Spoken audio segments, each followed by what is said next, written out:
Hey, this is John Carlos, and I'm here with a look at the Chewbacca action figure from the Star Wars The Black Series 6-inch figure line. Here's a closer look at the writing on the back of the package. And you can see the little photo artwork of Chewie and Han there.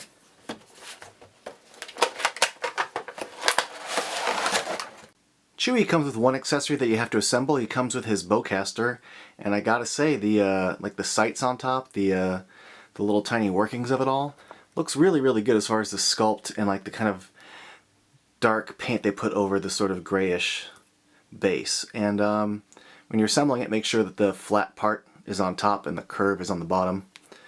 And you just sort of pop it onto the end like that, and there you go. There's Chewie's bowcaster. Now, the figure itself, I think, looks pretty damn cool. You know, he's such a furry character that trying to pull that off in this scale could have been difficult and bad looking, but I think for the most part he looks pretty good. His face looks good. Let's take a closer look at that. I think they did a pretty good job with his teeth. That's maybe one of the few things to look out for when hunting for this. You can see his bottom teeth are barely painted. I saw some where the teeth are kind of gross and poorly done. But other than that, his eyes look good. His nose looks good.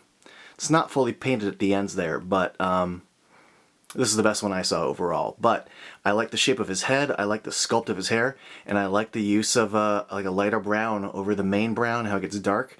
I like all the different colors they use to achieve his fur. Also, I like all the paint that's going along his body to achieve the different levels of darkness and lightness along his entire body. But they did a great job sculpting the fur. I think this looks really good. It's a good way to handle it as far as plastic goes, and as far as like the joint separation goes, from like his neck to his chest and you know, his wrist joint, the mid-torso stuff. And that's what's interesting here, is he's got like two mid-torso cuts. One here in the middle, and another one down here closer to the waist. The waist one actually is like a ball joint that pivots. The mid one just turns side to side. Now, the rest of the joints are all pretty good. Don't have any problems with him as far as like the shoulder, the elbow. He has decent articulation considering there's, you know, sculpted hair there. Doesn't come up much further than that. But I like the hinge wrist that comes in and out. And I like that the hair on his hand is sculpted to hang over. It's a nice little detail. They could have maybe skipped over that element, maybe cheated it in some way, but it looks really good the way it's hanging down. And even this tiny little sculpted hair hanging down there, it's really well done. The hair going along the rest of his leg looks good. He's got the single knee joint. And he's actually got that hinged foot in there that swivels from side to side, even underneath that fur, so that's really cool too. I love the way the hair bleeds over his toes. Man, the sculpting on this fur is just really, really good. The way it lays over the joints is really, really good. The paint on it's pretty damn good. I am digging all this. And lastly, we got his satchel here, and it's got that little wash over it. But even the little straps here where the buckles are painted, I'm really digging the way they handled his little Wookiee belt.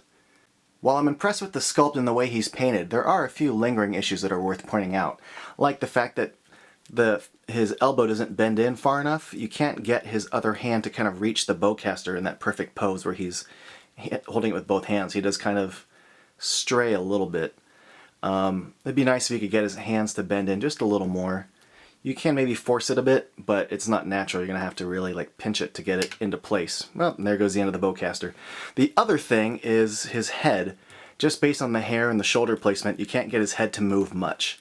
But if you don't mind that kind of limited articulation, this is a pretty cool figure. Again, the sculpt is pretty awesome. It's a good figure to have in the collection. I'm just really impressed that such a hairy figure translated into plastic so well.